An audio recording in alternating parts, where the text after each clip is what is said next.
Hello बच्चों, let's read the question. The question is saying what are STDs? Give two examples. तो आइए देखते हैं हम इसका की कंसेप्ट. अगर हम बात करें इसके की कंसेप्ट की तो इसका की कंसेप्ट क्या हो जाएगा? इसका की कंसेप्ट हो जाएगा सेक्सुअली ट्रांसमिटेड डिजीजेस. अगर बात करें सेक्सुअली ट्रांसमिटेड डिजीजेस की तो इसको क्या कहते हैं? इसको एसटीडीज कहते हैं. अगर हम आगे बात करें तो ये क्या होते हैं? So these are the diseases which are transmitted. किस लिए ट्रांसमिटेड होते हैं और कैसे ट्रांसमिटेड होते हैं? So they are transmitted through sexual intercourse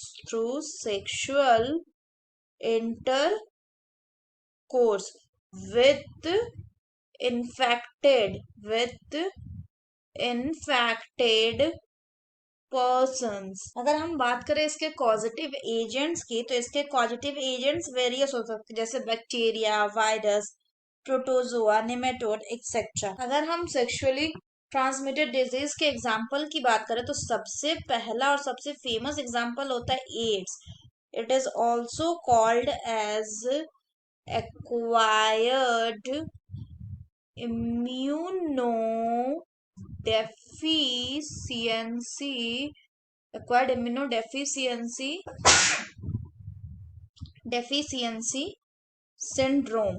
अगर हम बात करें एड्स को कौन कॉज करता है, so it is cause by H I V यानी कि ह्यूमन इम्यूनो डेफिशिएंसी वायरसेस. अगर हम बात करें इन वायरस का इंक्यूबेशन पीरियड कितना होता है, तो इनका इंक्यूबेशन पीरियड होता है अराउंड 6 to 10 years. अगर हम फर्दर बात करें तो इसको डायग्नोस किया जा सकता है एलिजा टेस्ट से, यानी एंजाइम लिंक्ड इम्यूनोसॉर्बेंट से, या फिर वेस्टर्न ब्लॉटिंग से, या फिर पीसीआर यानी पॉलीमरेज चेन रिएक्शन से. अगर हम फर्दर बात करें तो एड्स जो है इसका कोई क्योर नहीं है, पर इसका ट्रीटमेंट किया जाता है. अगर हम नेक्स्ट बात करें तो नेक्स्ट क्या हो जाएगा? नेक्स्ट हो जाएगा हेपेटाइटिस बी. अगर हम हेपेटाइटिस बी की बात करें तो इसको कौन कॉज करता है? इसको कॉज करता है हेपेटाइटिस.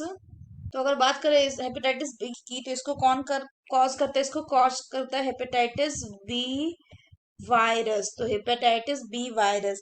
अगर बात करें इसके सिम्टम्स की तो इसमें क्या क्या सिम्टम्स आते हैं? इसमें सिम्टम्स आते हैं फैटीग, जॉन्डिस, और क्या आते हैं इसमें?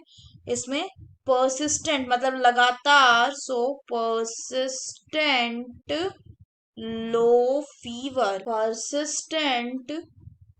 लो फीवर.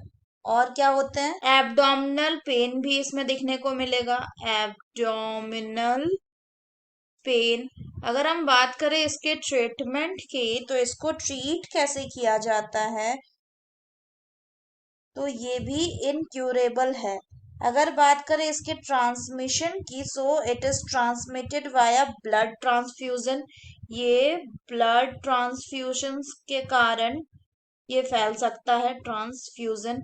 प्लस ये किसके कारण फैल सकता है? ये सेक्सुअल कांटेक्ट के कारण फैल सकता है. सो सेक्सुअल कांटेक्ट. ये नहीं फैलता है तो किसके कारण से? सलाइवा एंड टीयर के कारण से ये नहीं फैलता है.